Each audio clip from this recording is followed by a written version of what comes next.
This is a Transportation TV News Update Special Report, Part 1, coverage of the AASHTO Annual Meeting. I'm Tony Dorsey reporting.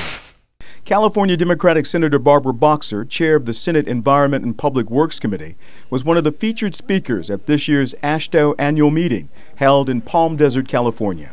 Senator Boxer said reaching a compromise on an extension of SAFETEA-LU, the now expired surface transportation bill, which funds federal highway and transit programs, is one of her top priorities.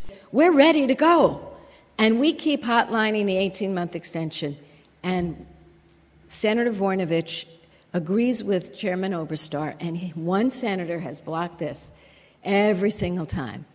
And so I called him and I said, George, what is the best you can give me? Voinovich said, well, I could go for a 6-month extension. So we are now hotlining a 6-month extension.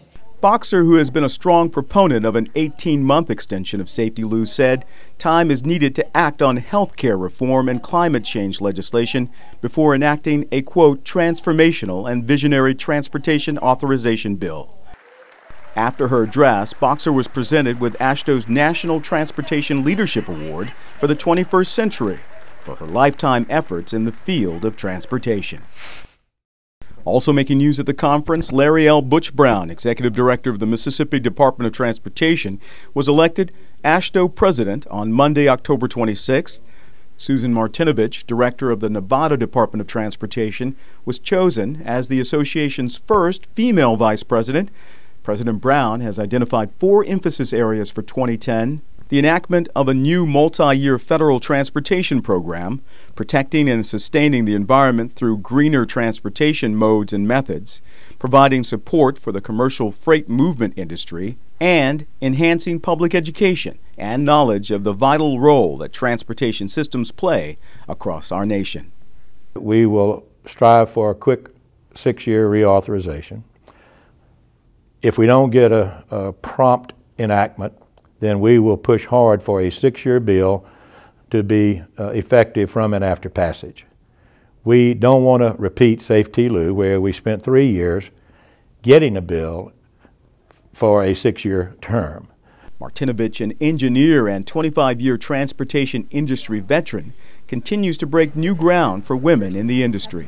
I think that the opportunities that the other Western states have given me in selecting me to be in this position, I'm just very proud and honored to do that. I think now is a wonderful and really exciting time. AASHTO's 5-day annual meeting included comprehensive workshops on a host of current issues, including high-speed and intercity passenger rail, real solutions to reducing greenhouse gas emissions, and the need for a national strategic plan for surface transportation. In an exclusive interview, Douglas Duncan, president of FedEx Freight, said big business is willing to pay more in user fees, provided that the money is used to improve the nation's aging transportation system. You know, transportation has enabled economic growth and prosperity in this country and emerging markets all over the world. So if you don't invest in the infrastructure to serve transportation, you actually constrain the economic engine of this country and make our American businesses less competitive and destined to serve smaller markets. Duncan's complete interview will soon be available right here on Transportation TV.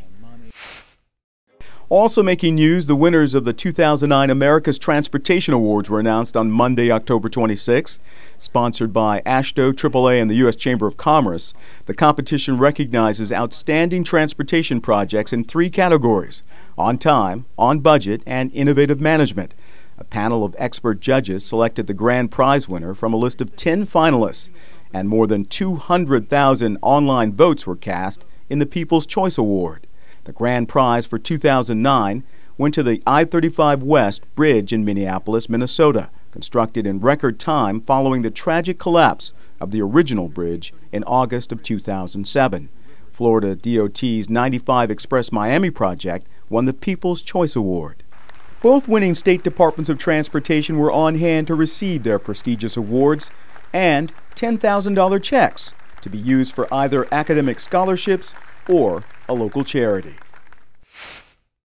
Coming up in part 2 of our special annual meeting coverage, we'll have exclusive interviews with Federal Highway Administrator Victor Mendez and Federal Transit Administrator Peter Rogoff.